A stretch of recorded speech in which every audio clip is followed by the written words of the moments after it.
Okay, welcome everybody. So yeah, I do keep it um muted for the most part, but there are two choices. One is I already have some questions you have at the end. Two, there is a chat function. So if you have questions that come up during the time and you don't want to forget it, put it into the chat, and I promise you I'll try to get to it later. Sometimes I have to stop to let certain people into the waiting room that show up late. That may be the only reason I have to stop. Next, I've given parts of this talk at different times, different folks. There is a lot of material. Don't get blown away. It will come at you a little bit fast. You got to buckle your seatbelt and hang in there. Um, do not hesitate to write down on pieces of paper little things that you pick up because it can really help you to try to remember everything you're going to hear. So I'm going to try to get you through it. The talk takes about an hour. So I just want to warn you that you're going to be in that for a little bit of time to try to get as much information at you as I can. Okay, so here we go. There's a disclaimer that you did not hear what you thought you heard. That's to protect me. This is acknowledgments of some of the people I worked with and some of the people I write the magazines for. I also work very hard for my family. This is 3 of my boys. And whenever I give a lecture, especially because there is another colleague, a physician on the phone, I also have to give financial conflicts of interest. So I'm going to show you some of the books I've written for the American Medical Association, and as an editor, I get royalties. Some topics may come up that overlap in these books, and so if somebody were to go buy the books, they'd say, "Oh, you didn't warn me that you get a little bit of money from that." But you know, trust me, me and my co-editors, we get less than $1 a book that's sold, so it's not much money. The Workability Return to Work book does have some implications of what we do when people are at work. The Guide 6th edition is a book that actually looks at how you evaluate people with impairment and disabilities. This is a book on disability benefit systems, which some people find particularly helpful if they're new to the world of what does it mean to have disability, short-term, long-term, and those other practical issues that come up in life. What's the agenda for today? So this is the overview of some of the things I'm going to try to hit upon, the highlights, to let you see what's coming at you, to let you know what we're going to try to cover. I'm not going to cover absolutely everything because there's so much to go over and some things I don't think are applicable to you. More the medical stuff that has to do with hospitalizations and sick people, right? Also, this is the national guideline that I helped write. We're now working on the next edition of our national guideline. So this next edition of the national guideline will be coming out probably, I would guess, in the next week or two, just before the end of the year. We're hoping that's the last edition of our national guideline, that we'll have enough information put out there, enough summarized, that all we need to do is now, wait it out, wait through the vaccines, wait through some herd immunity, and we'll get there, right? Also published in our literature is some of the different guides newsletters and some of the papers that were published in some of the medical research areas. Again, I'm not going to talk too much about some of those things, less applicable to you. Okay, here we go. Brief history. Epidemic. An outbreak that spreads quickly. A pandemic, which we're in right now, is the one that goes across different countries, right? So people have heard of other epidemics before, Ebola. They've also heard of pandemics before. So those are some of the terms that get thrown around when people talk about pandemics. So you would see some of the bugs that have been associated with that, right? The cholera, the typhus, right? So we've seen pandemics before in history, right? This one, obviously, creates a lot of unique opportunities and unique perspectives. So this is a busy slide. I just want to show it to you, give you an idea. The green side, bacteria. The blue side, viruses, right? To try to give you an idea of some of the differences between those two, right? Because people say there's an infection. Yes, there are infections, but there's different kinds of infections, right? So the bacteria, you don't need a host, right? Viruses always require a host. They have to be inside because they're not considered living organisms. They're considered little pieces of protein, little pieces of material that seem to perpetuate themselves despite not having all those protections, right? And so there's different examples of those. So when people say, well, I got food poisoning, all right? Well, some of that could be a bacteria and some of that could be a virus, right? And they behave slightly differently. And this one obviously is a different viral entity, right? Okay, why does it matter? It matters because when you start thinking about sizes, you start to get an idea. When you start here way down at the viruses, right? See how tiny these things are? And then you got to go up a whole bunch of steps, hundredfolds, thousandfolds, to even get to the size of red blood cell or bacteria, right? Human cells way up here. So it lets you know how small the condition we're dealing with. And we also know that they are treated differently, right? So when patients come to see me in the office and say, okay, I got a cold, all right? So most colds are due to viruses. That is why we don't use antibiotics. You want to try to avoid antibiotics whenever possible because antibiotics have side effects. If you use them too often, you can get resistance, and viruses don't respond to antibiotics, right? Bacteria, those do respond, right? And that's the difference to try to keep in mind, okay? Now, let's talk a little bit about viruses. So SARS-CoV-2 is a beta coronavirus, right? So there was an original SARS, and it's the largest RNA virus. Now look. It's very important here. The largest RNA virus known to infect humans, 10 to 30% of the common colds are due to coronavirus, which means at some point, you've already been exposed to coronavirus. By sheer statistics, everybody at some point in life has had a coronavirus infection. Now, most of them are mild little colds. Sometimes you don't realize much, just a sniffle, but we've seen this before. And the four types that we get as little kids keep circulating. These are the four types that never cause any significant illness. So therefore, the majority of the coronaviruses don't cause severe infections, right? It's called corona because it looks like the sun. And this word SARS stands for severe acute respiratory syndrome. There was a related cousin, the MERS, right? And that is something that was also seen in the past that we draw a little bit of information from, okay? Now, what's the history here, okay? So they jump from horseshoe bats. Now, those bats are not endemic to Wuhan, though they may have come out of the biomedical research lab or through an intermediate animal host. Again, I don't know if we'll ever get the true story out of all that stuff, but this is kind of the timeline of some of the people that were trying to notify us when they're trying to notify us. And then eventually, this became more generally known over time, right? Bats are mammals. Bats live 25 years. They live in large groups. So that's why the bats tend to be a very common group for us to get stuff from because they are mammals like us. They live a very long time. They live in groups.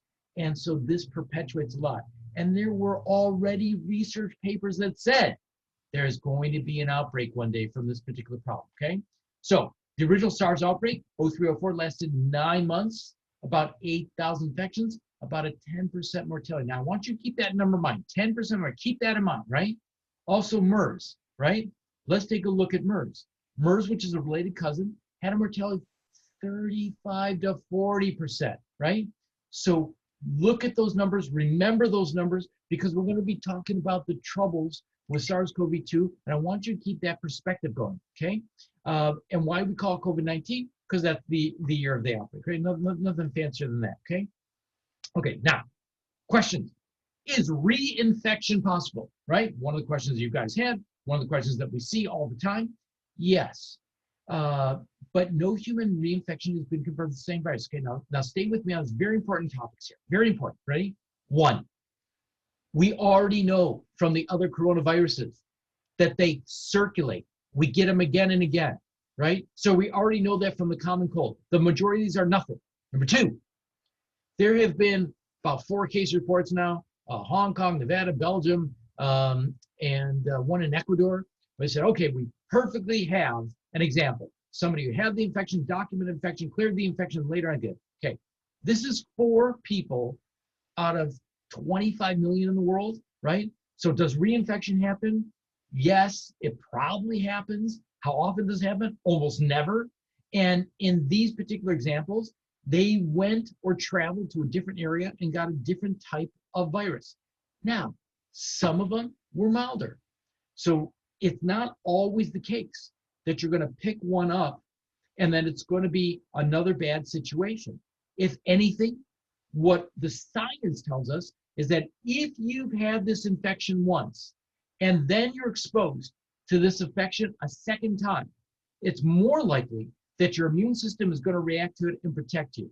So yes, reinfection, anything is possible. It's rare, it can happen. Now, why does it happen? Well, look. Look at this. Influenza, the flu, this mutates 50 times a year. That's why we give a flu shot every year, because there's these properties called antigenic drift, antigenic shift, where it mutates. Now, not all are bad, right? But that's why every year we give a new flu shot to try to cover this a little bit better. But some years you'll read that the flu shot is the same one as the year before. Corona does not seem to mutate quite as quickly, right? So that's why if you're given a shot or you get the infection, we would expect you're going to have longer lasting immunity, right? So that's why we think that the vaccine might be of some important help to us, right? Okay, next. Here's another micrograph of what they look like, the little blue circles. Here's a model of what they look like, right? And here's one other model. I wanted to show you a few things here. Now, see this, E protein, S protein, M protein. Now, all I want you to keep in mind is these are the parts on the surface that we use for testing, that we use for vaccine development, right? Because we're trying to get the body to see some of these proteins before you get the real infection and to react to those proteins, right? And so that's what's used to try to develop it. Okay, rest stop. We're done with virology. This is social distancing then and now. And what we're going to talk about now is epidemiology. Now, don't say, oh my God, Mark, what are you covering and stuff like that? Don't worry, I'm going to walk you through it just to try to help you with this stuff. Okay, so here we go. How is this spread? This is spread primarily by respiratory droplets from a cough, sneeze. Now, these droplets are large and heavy, right? They usually only travel 2 to 3 feet. Everybody says, well, wait. I heard there's a 6 feet. Everybody says 6 feet, right? Well, yes, they say that. But the truth is, it only goes about 2 to 3 feet, right? And the next thing is, if you look at the American Academy of Pediatrics or the World Health Organization, they said, look, if you're a distance of 1 meter, you're fine, which is about 3 feet, right? So don't freak out if you get less than 6 feet, right? You really have to be in close proximity. You really have to be without masks. There really has to be a lot of opportunity there, right? The droplets that are greater than 100 microns are called ballistic, and some will call them inhaled aerosols, right? That's the way that this gets around, through the large, wet droplets. Now, you're going to hear discussion about aerosols, right? Say, oh, I heard that if you cough, it can go up in the air and can travel for miles or can travel for feet and meters and all that kind of stuff, right? Look, there's a couple examples, right, that we have seen. The Skagit Choir was one. The Chinese restaurant in Guangzhou was another, where they said, look, you have people sitting right next to each other in a small room, and particularly with the choirs or groups, they're singing out loud together without masks. Okay, so then it's certainly possible that you could have a very, very, very fine aerosol mist that goes around and you could transmit. But for the vast majority of people, that is not what's happening. This only happens in medical procedure rooms, right? You have to get into a room that is closed, no ventilation, right? Lots of people not wearing masks in order to get into any kind of trouble, right? Otherwise, if you're in very large rooms, if you're in shopping malls, if you're in big stores, right? If you're in a relatively modern building, right? You're fine. If you're working outdoors, if you have windows open, right? The vast majority of these things are enough to protect you, right? It's only when you're in really cramped, small quarters without protection, that's a little bit more of a risk, right? Again, so the vast majority is not aerosols, right? It is really through those heavy coughed up and sneezed droplets, right? And there was a couple studies about a transmission through toilet systems in very tall apartment buildings. Again, this was in China, not applicable to us, right? However, let's take examples, right? What does go by aerosols? Okay, measles, right? So how many people remember or heard about when they used to have measles parties, right? Or chickenpox parties? They say to everybody, okay, we're going to get the kids together, let them get it so they can get over with it, right? And all you had to do was be in the room because the measles goes in the air, right? So the attack right there 85 to 90%. Corona is at most 10% in healthcare workers. So these are people day in and day out working with corona patients, and only about 10% of them pick it up. Why? Because it's not by aerosol, right? And in the household, okay, now you're living and working with somebody, you're together with somebody, something like that, okay, how often? 10, maybe 40%. All the time. I see it with my patients. I have people say to me, wait a minute. I know this person sleeping next to his wife, and he got sick and she didn't get sick at all. How is that possible? It's possible because it doesn't usually travel by aerosol. It travels by heavy droplets, right? Next, look at these numbers. Remember these numbers, right? There's no transmission if the infected person was sick for at least 6 days. Maximum 10 days, rarely 14. In other words, you'd have to have somebody very, very ill that could potentially transmit this after 14 days, okay? By day 8, you are generally done, okay? So now people say, wait. I heard about all these things about, you got to quarantine forever, you got to 14 days and all that kind of stuff. Okay, first of all, even the CDC has now said no. 7, 10 days at most is all you really need, right? 2, right? You can always have people where they say, well, I know somebody that was sick and they got tested weeks later and they still had the virus, right? The test was still positive. Okay, we're going to get to testing. But what I want you to keep in mind is the following. It's very important, right?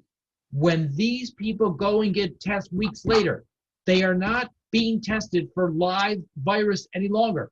They're being tested and they see viral particles, but these are not in sufficient quantities to be transmitted. They're not necessarily active anymore. And so it's not giving you the information you need to know. This information you need to know. If the infected person is sick, at least 6 days, maybe 10, and very, very rare, if they're very severely ill, maybe they could transmit for up to 14 days, but that's extremely rare. For the vast majority, it's not going to be the case, okay? Now, look at this. Look. When I told you about those large droplets, right, under micrograms, they fall to the floor in 3 seconds. Do you understand? The number one way that this gets transmitted with large droplets, it falls to the floor within 3 seconds because it's wet and heavy, right? So we say, oh my God, that guy just coughed in this room. We got to go sterilize the home. Look, by the time you walk in there, it's gone, right? It's down on the floor, right? Little tiny particles, yes, they can be suspended for a long time. But those little particles dry out fast. They don't carry viruses very well, right? And so that's why it's not an aerosol. It's a droplet by the vast majority, right? Look at this. One SARS study showed that the virus is gone at 6 minutes in sun exposure, right? I say this all the time. When patients say, well, I don't feel good. Get outside. You got to get outside. And all the stuff about wearing a mask outside, this is nonsense, right? Absolute nonsense.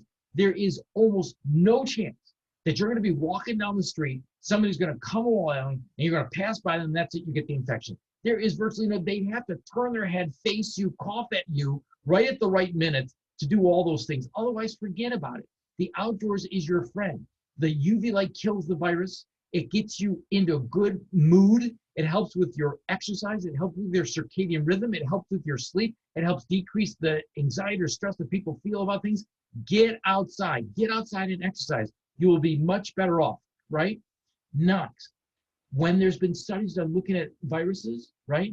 No study has ever been able to culture viruses from the air, right? So what that means is when people say, yeah, but I heard this stuff floats around or something like that. Look, anything is possible in floating around in the world. But the question is it transmitting? No, it's not. It's not going to do that. There's no way that it doesn't, right? Okay, next. There are ways that we've had for decades, right? So this is the original Fort Detrick 1966 Gesundheit chamber, right? Where they actually measure coughs. They actually measure what comes out. They can know how far things go and how far things travel, right? So you're going to see one of these pictures. This has been in some literature about how far these things can go. Hey, look, this is an example where things can get really out of hand, right?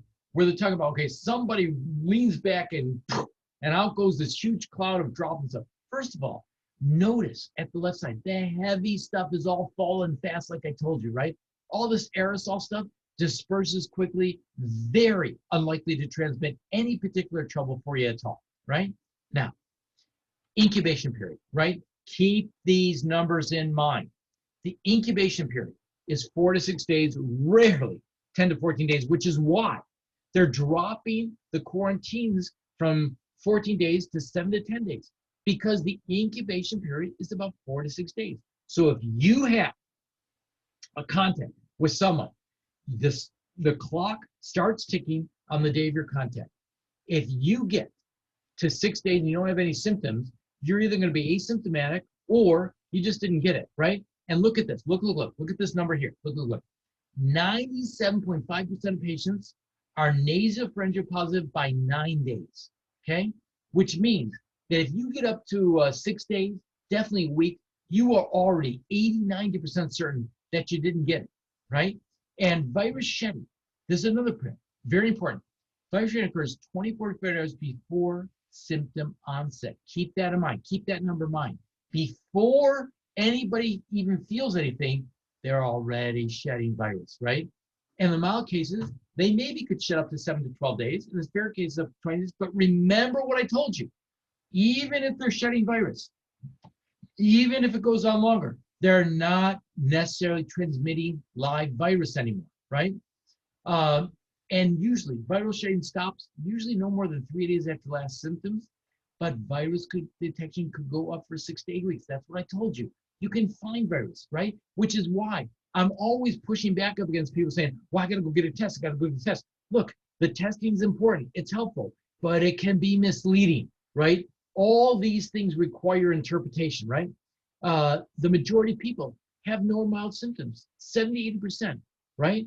The virus can shed but not be infectious. By the way, they talk about the PCR, which is the gold standard. Good test, like it, right?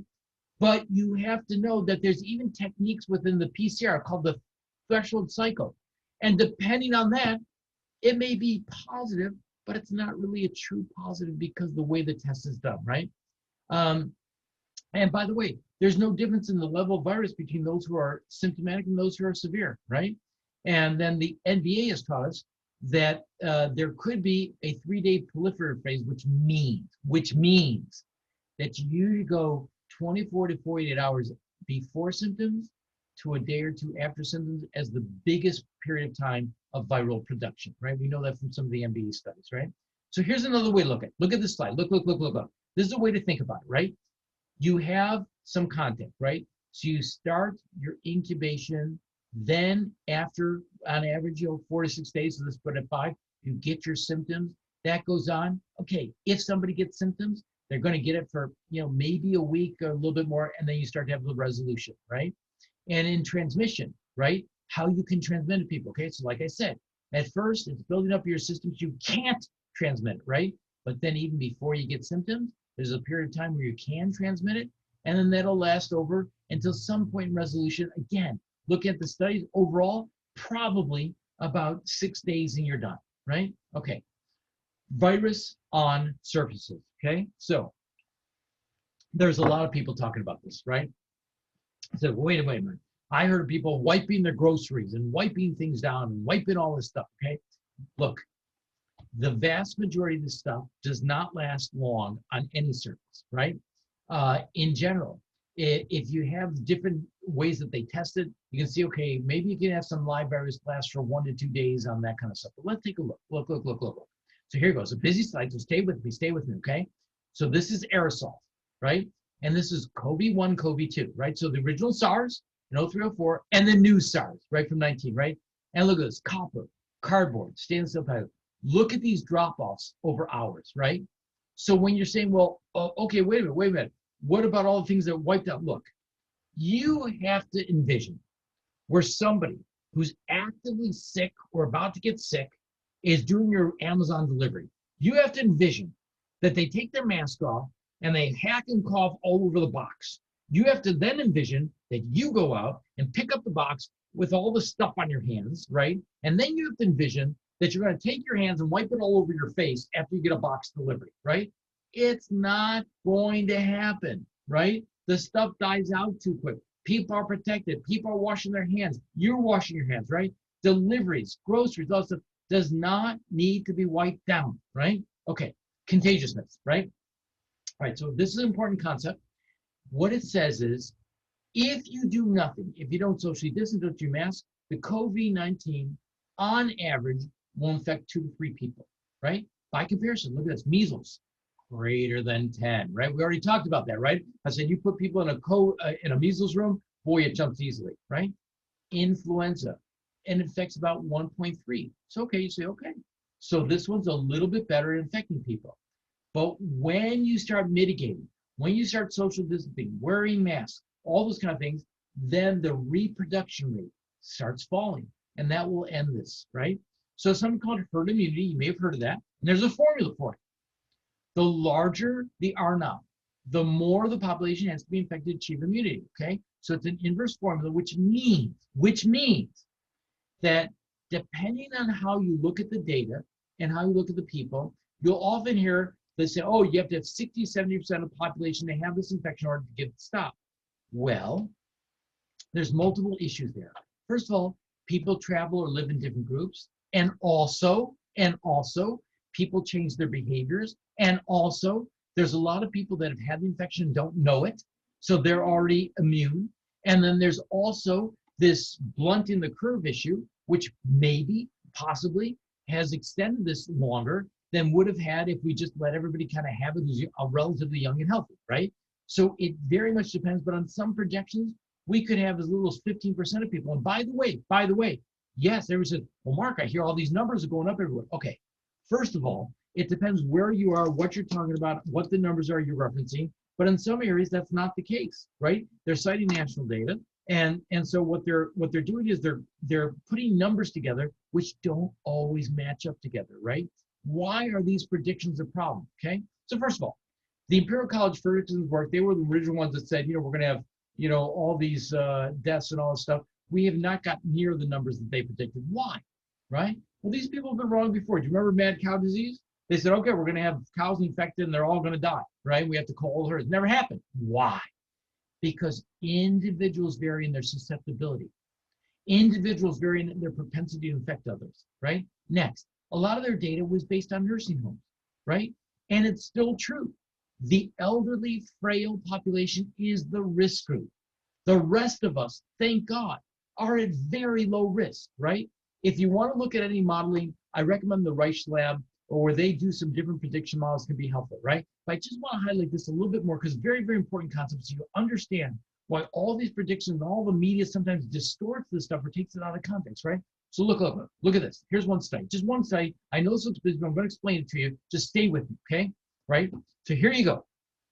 What this study says, okay, look, when a place reaches 1 death per million, we're going to take a look at how quickly that's shut down. Well, you'd say, so if somebody has 1 death per million and you shut down fast, then their cases should be low. But if you don't shut down and close the economy and close all the stores, their cases will be high. But that's not the case, right? Look at this. If this was the case, the line would be going up and to the right, right? But it's not the case. A lot of places shut down quickly and had a lot more cases, and places that did not shut down for periods of time had less cases, right? Everybody talks about Sweden, right? So you can see that there's not a good correlation. You're saying, well, wait, why did they shut down the whole world, right? Well, okay, people press panic, right? People press fear. But shutting down an entire economy does not work, right? It doesn't change the trajectories in a significant fashion, right? Here's another way to look at this, right? This is the data of new infections as a percentage, right? And how that varies over time, right? And again, you see that some of these numbers can vary and go down over time, even when they say, okay, well, it should be an exponential growth, right? And there's no evidence from that impact that'll do that, right? Remember about these shutdowns, right? The curves for influenza, the curves for all these things are the same. It goes up, it goes down. You can have an impact, you can bump the curve, but it comes at a cost. And you guys know this better than most, right? The cost of shutting down The medical literature, we have that in the Return to Work book, is overwhelming. It increases mortality, drug abuse, violence, depression, divorce, use of firearms. Everything gets worse. Every health indicator gets worse, right? So to shut down everything is not the way to go. That's not going to help us, right? What's going to help us is using wise decisions, okay? All right, so rest down, right? Next, what we're going to do, we're going to hit upon clinical features, right? So this is going to be more familiar to you because you do work in a clinical environment, right? So let's go through this, right? Here we go, clinical features. Okay, look, if you're over 65, that accounts for 80% of the deaths. The median age is 80. If you're over 65 in good health, you have a 9% chance you'll have no or mild symptoms. Now look at those numbers, right? You never hear that stuff, but that's the facts, right? And this is in the higher risk groups, right? Who's at risk, right? Men, in most of the studies, homeless, nursing facilities with that elderly, we talked about that, right? That group, right? If they have hypertension, obesity, diabetes, some of these other things, then they're more likely, right?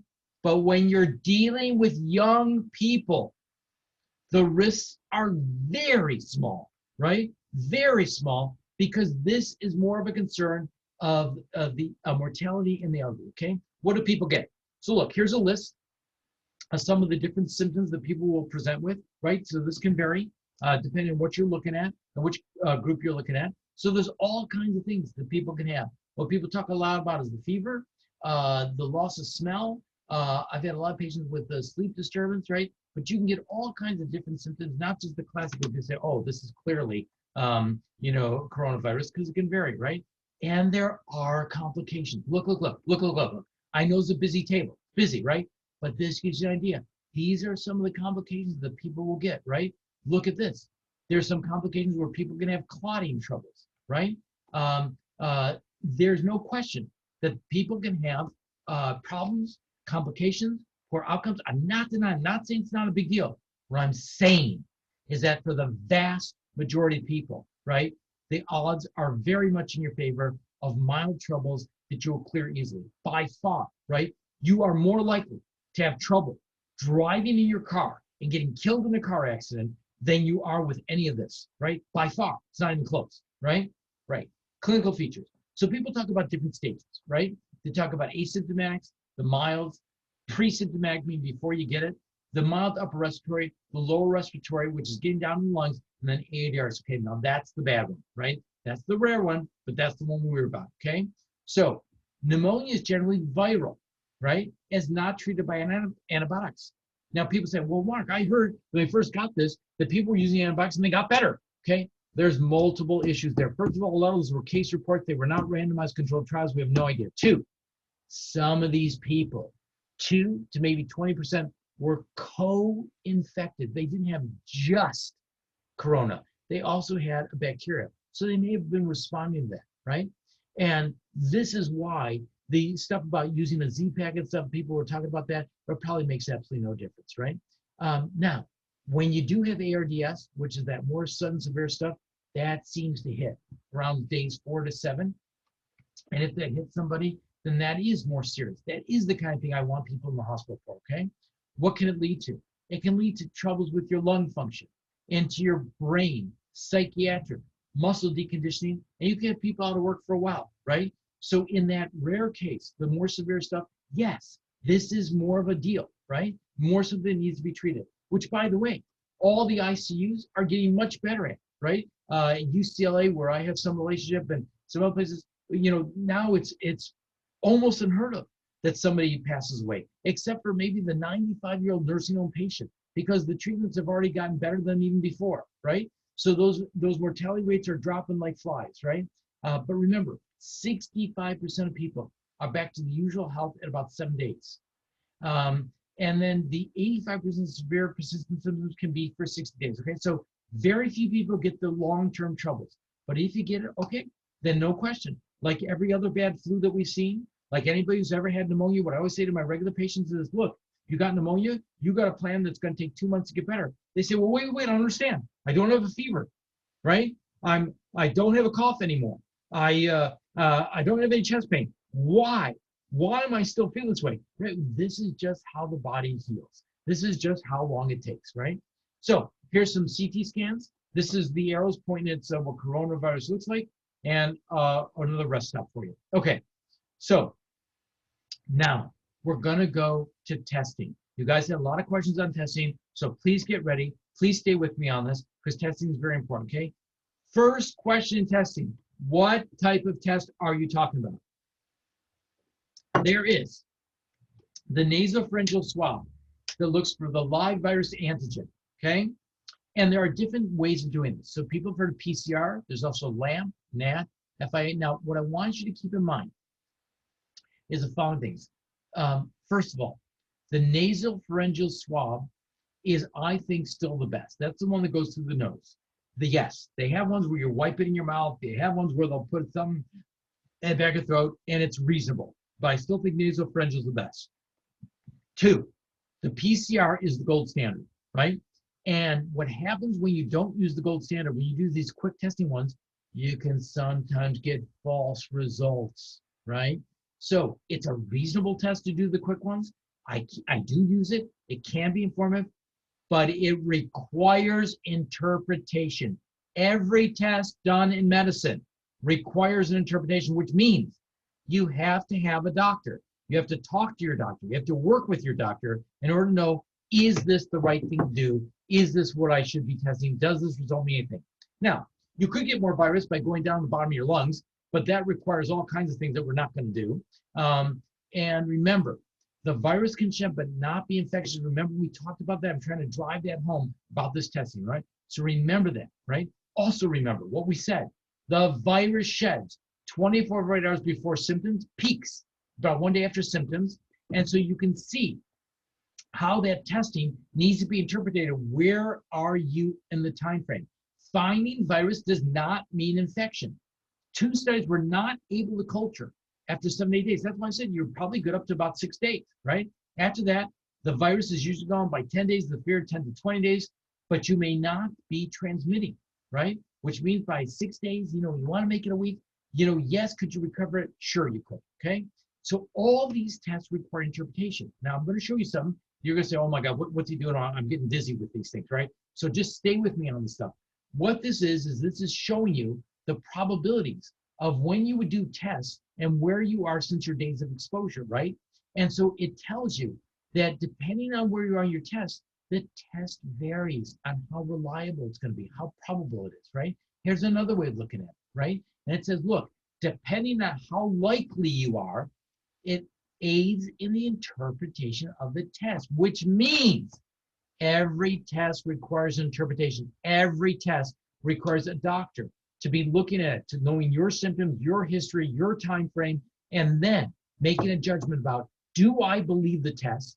Is this the right time to test? What will this test mean for this individual, right?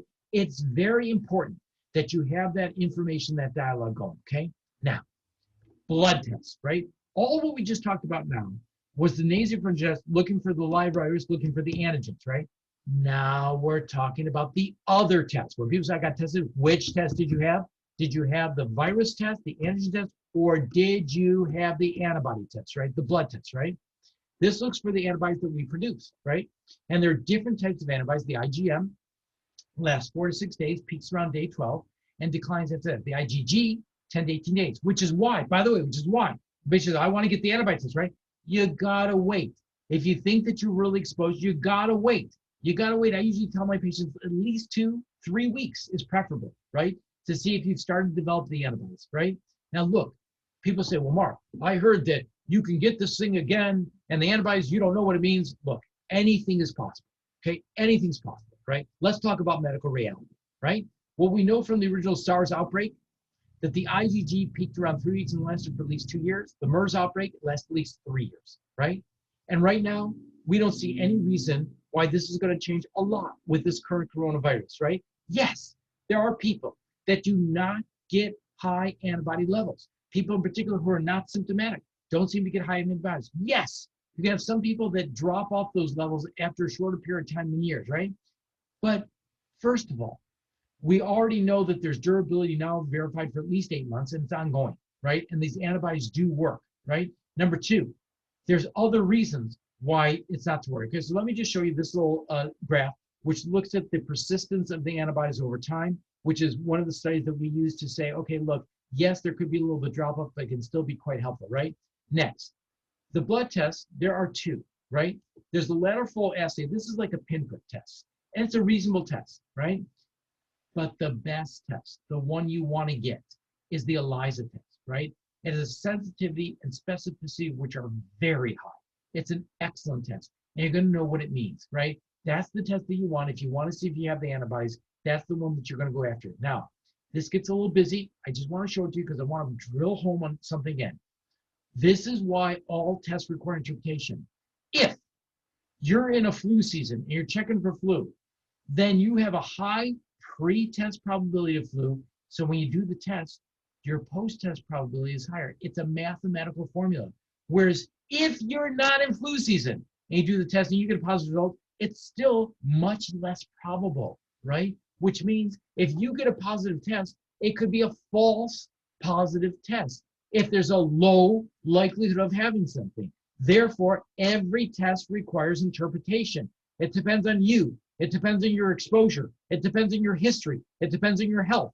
And then we interpret those things to understand what it means. Now, you're going to say, oh my God, I can't believe he's going to show this to me, because I haven't seen this since like high school or college, okay?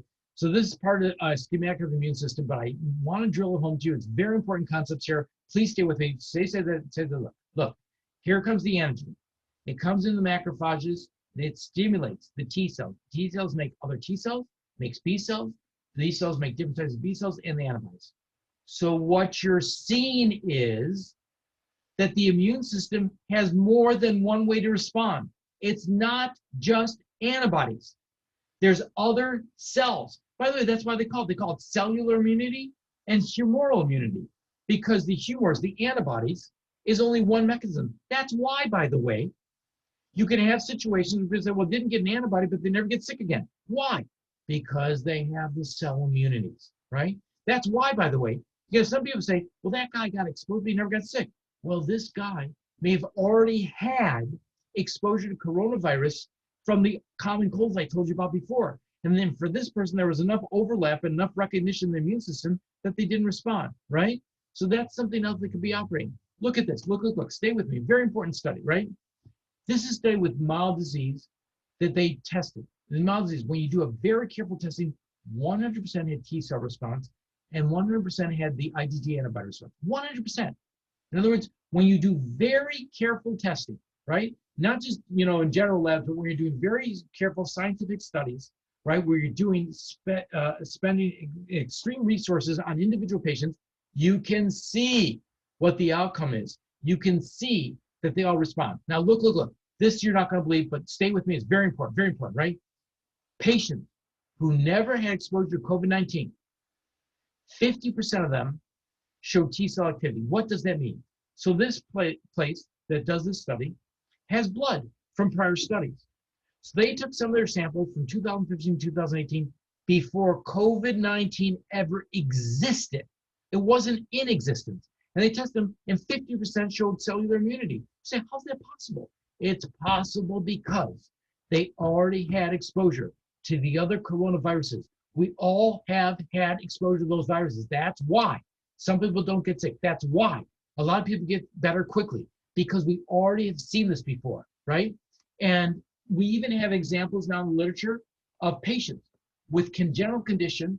I'll tell it to you once you can forget the name of it, called agamma-globulin, which means they don't make antibodies and they get COVID-19 and they recover just fine because of the other types of immunity, right?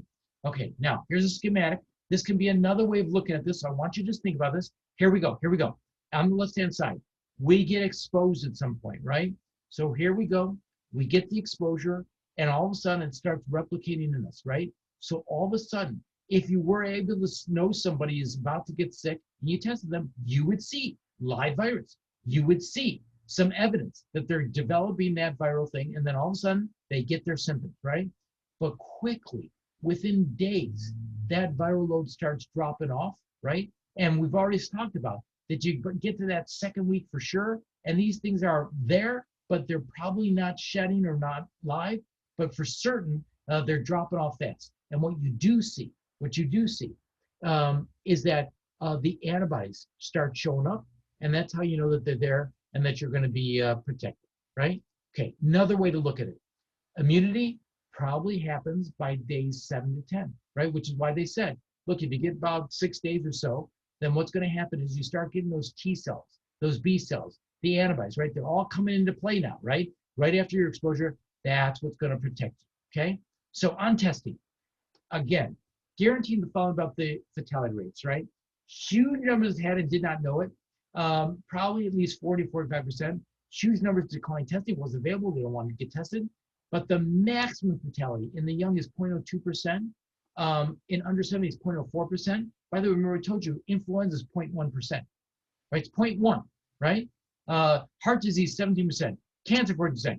You are more likely to die from accidents, pneumonia, suicide, overdose, motor vehicles, falls, guns, motorcycle, than any of this stuff, right? I'm not saying it's not a big deal. I'm not saying it's a real infection. I'm not saying we don't have to pay attention to it. What I'm saying is you never hear this stuff about how rare it is to cause trouble and how much more so you are already exposed to other things that are more likely to cause fatalities and difficulties, right? Okay, rest up. All right. Now I'm just going to talk a little bit about some treatment things that you may have heard about. So we can just go through that. Again, not the heavy inpatient stuff, just the little things that I think are very helpful for my patients that I've told them over time they appreciate. Okay, first of all, there are good overviews of this from the NIH and ACOM. The ACOM paper is the one we wrote. But first of all, anti-inflammatories. This is anecdotal reporting, but I want to tell you something. If you are ever sick with any kind of cold or flu and you need to take something, take Tylenol. Why? Because Tylenol is better for your stomach, generally better for your liver, and doesn't have some of the clotting impacts. The anti-inflammatories are fine, right? So Aleve, Motrin, those kind of things are fine. But if you take high doses of either of these medicines, it can suppress your immune system, right? So try to use the minimum amount you need. Okay, next. There's a lot of discussion in literature about blood pressure medicines make you more likely to have it. That was not confirmed in multiple studies. Next, I've already told you sunlight inactivates the virus. That's why I tell all patients, get outside, get outside, get outside. Next, I told you about the macrolides like Z-Pak. Why it doesn't help, right? Next, vitamin D could theoretically help you, right? There's a lot of studies on that. And so what I always check my patients at their annual checkups for the vitamin D level. So you should always check your vitamin D level. And if you're running low, less than 30, then take some vitamin D supplementation. That will theoretically help you fight the virus. It will help you in your general health. And that's something I do recommend to people, okay? All right, that's a little rest stop. Okay, next, prevention, masks, all right? So there's a lot of talk about masks, appropriately so. So I want to go through this with you because there are some things that we have to cover, okay? If you're wearing a simple face covering, not a general surgery mask, you're trying not to give an infection. If you're wearing a high quality mask, you're trying not to get an infection. People always say, what's the best ones? Kind of the best ones I've seen are the ones made in Israel, Argamon and Synovia. They put copper in there. Remember I told you before, we were talking about fomites and how quickly they drop off on copper surfaces. So this company said, hey, let's put some copper in these masks, it'll help even further. And there's even these copper fit products now, which have an additional advantage. So if you're looking for one type, right? So that can be helpful, right? If you're wearing a mask, you are more likely to have asymptomatic disease, which means if you're wearing a mask and you were to pick up this infection, because you didn't get a big viral load, you'll probably have less symptoms and actually recover quicker, right? You'll certainly decrease your chance of getting an infection, right? And a surgical mask can decrease the viral load to the wearer up to 83%, right? And it also decreases 70% going out to somebody, okay? Cloth masks can decrease the viral load to the wearer, but 75%, so not quite as good. Face shields. Face shields also protect the eyes, and one study showed that people who have eyeglasses were less likely to get infected because the virus could actually go on the mucous membranes of your eye and potentially cause an infection there. So again, mask wearing does have some data for it and some benefit for it, right? However, the certainty of evidence in the science of masks is low, right? So people are shocked by this. But this is straight out of our main medical research. Our main medical research, right? that the evidence, the science behind mask wearing is low quality evidence, right? You say, well, how is that possible? You just told me that this decreases, that decreases. Well, part of that is because some studies, but look at this list of reasons, right? Some of the biggest things there, people don't wear them consistently, are not also doing their hands, are not socially distancing, they're not fitted to the face, or some of the studies on masks were generated in the medical environment with very special masks as opposed to the ones that people generally use. So the masks are not all certain 100% here. It helps, it's reasonable, but it's not the kind of thing that you should think like, oh my God, that person's not wearing a mask is the worst thing in the world, right? There are places where it's appropriate and there are places where it's not necessary, right? This is a slide that looks at how good they filter things. By the way, look at this, look. People sometimes take a fleece and they'll put it up like a turtleneck around their mouth. That actually makes no difference at all, right? Bandanas are way better, right? And then you can see as you go up to the different styles here of things that work, how well they work, right? But it's way up here that you get the surgical medical world of where we need that kind of protection because of the environments that we're in, right? Here's another slide, a little busy, but please stay with me on this. Very important slide, right? This summarizes the literature. Look. If you're walking outside alone, you do not need a mask. If you're walking with somebody that you live with, you don't need a mask, right? Now, if you say to me, well, Mark, what about going into stores or something? Okay. Now I'm saying, all right, look, it's probably reasonable that if you want to wear a mask, it's okay. But especially if it's a small store, if there's a lot of people in the store, okay, then it's reasonable, right? But you can see right here, it's kind of the literature's neutral on this kind of stuff, right? It's only when you get up to the medical world, our world of ambulatory care, hospital wards, that there's good data that says, okay, in these environments, despite our best efforts, because there's so much frequent contact, because the patients aren't moving, because we're all in the rooms together for a long period of time, then we have to have greater protection, right? That's one way to look at it. Here's another way, right? One more slide on this stuff. I know it's a little bit busy, but stay with me, right? If you're in a low occupancy world versus high occupancy world, if the outdoors and well ventilated versus poorly ventilated, then you can start to see what happens as you go up that scale, right? So for a lot of environments, you don't need a mask, right? I'm not saying you shouldn't wear a mask. I'm not saying that there's not a benefit of that. I'm saying that there's literature that you have to be honest about, that it probably makes no difference whatsoever, right? In those very select environments, just like when you're in those very select environments where it's a small room, poorly ventilated, a lot of people. Okay, that's the red zones over here. That's the one you should have a mask, right? Okay, vaccines. Everybody's talking about the vaccine. So I thought I'd just do this for you guys real quickly. Again, a lot of issues here. I just thought I'd show you some data. About 93% of vaccines never make it to market. Usually we have to spend billions on it to get there. It usually takes 5 to 10 years. This is one of the good things about President Trump's Operation Warp Speed. It's incredible what they've turned around and been able to do in such a short period of time. Never seen this before in the history of medicine. Really impressive. But of course, you don't get something for nothing, right?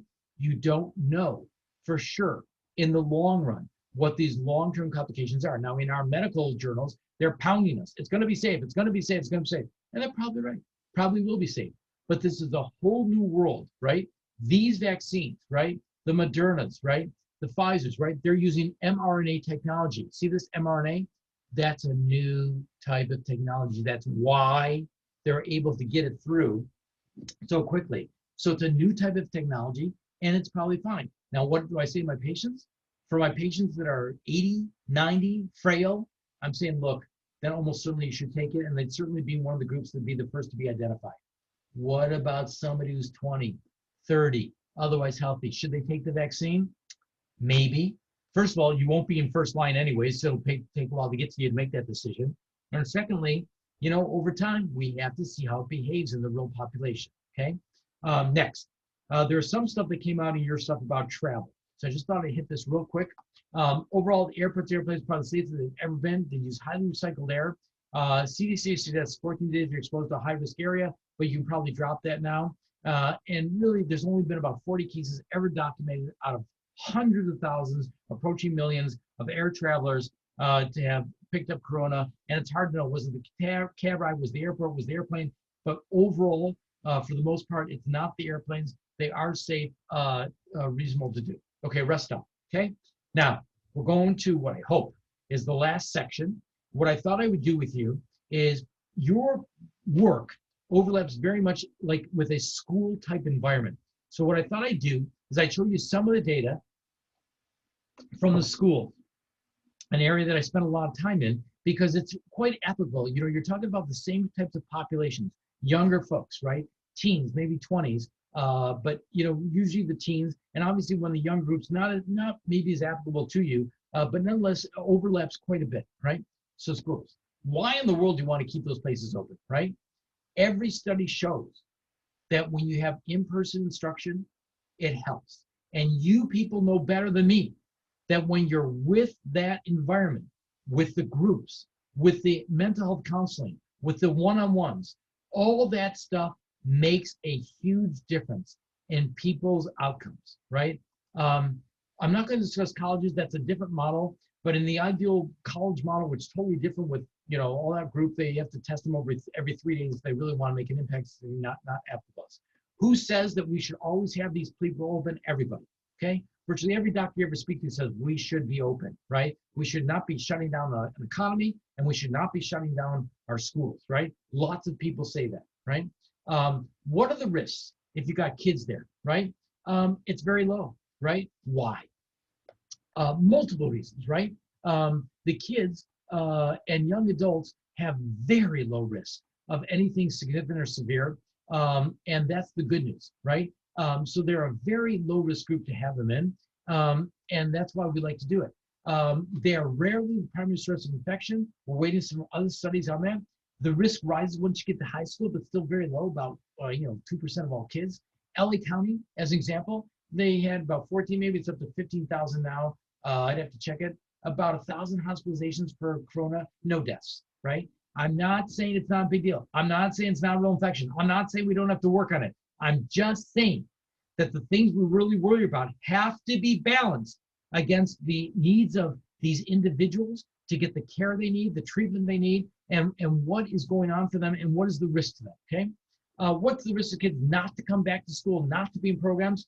Depression goes way up, sedentary behavior goes up, stress weakens the immune system, and you know, when our little darlings and teenagers are not in our programs, they're not just sitting around being little angels, right? So being in structures, being in environments where they're helped, that is going to help them a lot, okay?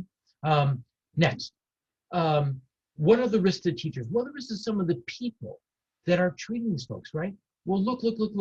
If you have a community penetration of less than 5%, you probably don't even need masks, right? I'm not saying don't wear a mask. I'm not saying you don't have to have a mask, right? What I'm saying is the literature says that in very carefully designed studies, as long as the teacher's up there and not slobbering over a kid and right next to them and, you know, talking to them 1 foot away and nobody's got a mask or something like that. Okay, if you're doing something where you're leading groups or you got some distance or something, you got a window open room, you got a door open room, whatever it is, you know, your risks are very remote. And if you start throwing in distancing, start throwing masks, you've got almost nothing to really worry about, right? Where's this been tried, right? Everywhere, right? And in these situations, they did one study where they looked at 50,000 child care workers in the United States, and there was no increased risk of infection. 50,000 child care workers, people working with teens and kids who are, and you know, kids, they can be even harder to kind of manage, but the teens, you know, at least, you know, you can communicate a little bit better with them. And even in these studies, 50,000, not an increased risk of infection, right? And Georgia had issues. They came out. South Korea had some intermittent closures. There will be some infections. Kids do secrete virus. You can handle it responsibly, knowing how simple that can be. Okay, so remember, age, less than 70, the fatality rate is 0.04%. You're more likely to die from those things. 65% are back to normal. Counts can be misleading because of the way they do some of the counting here. Risk of being in the hospital is extremely rare. Risk of dying, if you're over 65, is about the same as a flu.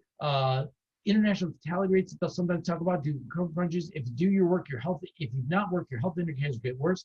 So what do I always tell people? Diet, exercise, keep your weight. See your doctor regularly. Get a flu shot every fall. Who should get a vaccine? That's going to be somewhere I have to talk about. We talked about the mask. We talked about the face shields, right? And like everything else, prayer is very important. It always can be helpful for you. And so that's what I want to talk to you about this whole area of the coronavirus and what it means. Okay, so what I'm going to do is now I'm going to go through, take questions. So if you want to ask a question, you can unmute. I'm also going to go through the list, try to help everyone whatever way.